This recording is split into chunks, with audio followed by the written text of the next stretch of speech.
From KVUE News in Austin, you're watching Texas This Week with Ashley Goodo.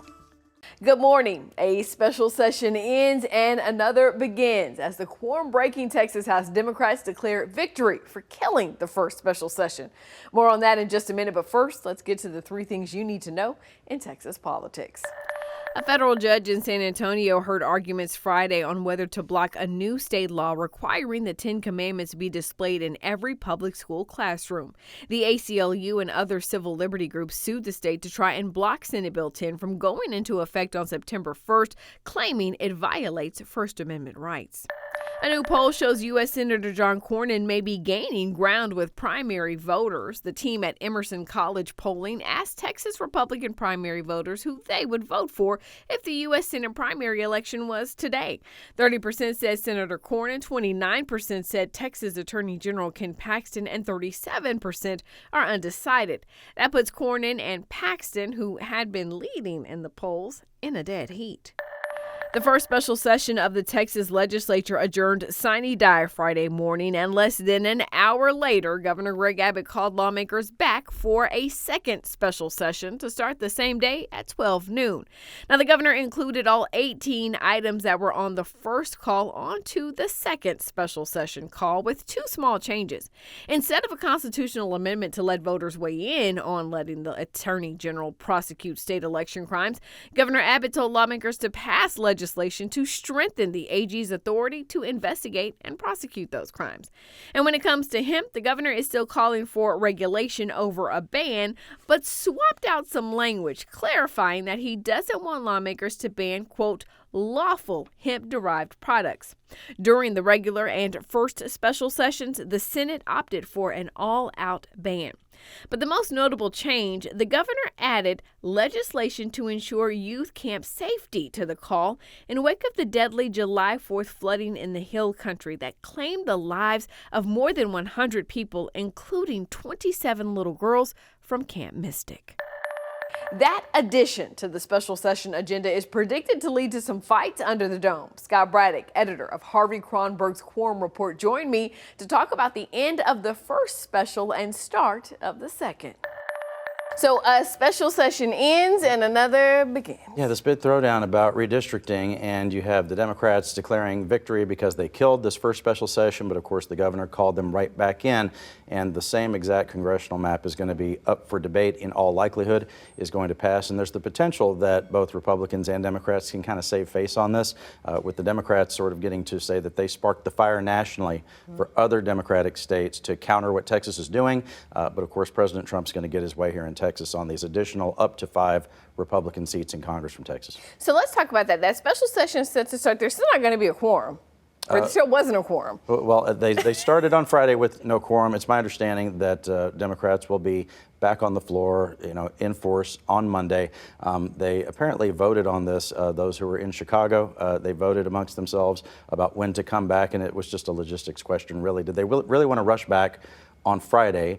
Or did people want to have a weekend? And guess what? People wanted to have a weekend, and also they need to reset. They've just had this big fight, right? This big throwdown. They've been in the national news for the last couple of weeks, talking about voting rights, talking about the idea that President Trump's trying to steal the election, and actually did find something that seemed like a winning message for Democrats, at least nationally on this, and really firing up their base. Internal polling for Democrats around this state and other parts of the country shows that the #1 issue for Democratic voters, it's not what you might think. It's not climate change or, LGBTQ rights or gun control or any of those, or abortion rights or any of that stuff. It's the top thing is actually, quote, fighting Republican extremism.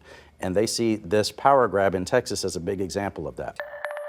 Lawmakers coming back for this second special session, and the call is a little bit different this time. Yeah, absolutely. There was some tearful meetings yesterday, I was told about, with the governor, lieutenant governor, and the speaker. They met with the families of the nearly 30 young girls who died at Camp Mystic in the Hill Country flooding. And I was told by some folks that these were really remarkable meetings, really emotional, and the leaders of the state having to sit there and listen to mothers and fathers of these kids just shaking and crying while they were talking about what happened to their girls. And so the response from Governor Abbott was to put youth camp safety, some measures around that, at the very top of this special session agenda. And that's a big difference from what we saw in the first session. Most of what's there from the first called session to the second special session, most of that's all the same. But this youth camp safety thing is new, and it's going to be a big fight because the camps have never had a lot of government oversight for what they're doing, and they're going to fight against that.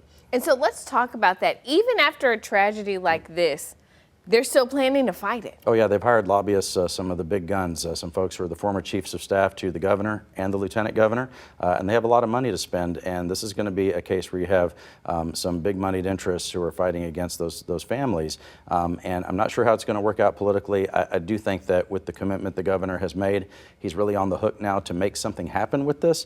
But over the course of the entire existence of those camps, they have fought anything that looks like government oversight of what they do, to the point that I was told that during one of the meetings, when one of the parents pushed one of the top leaders in the state about why weren't certain things investigated, it wasn't even clear who would investigate when it came to some of the questions after this flooding.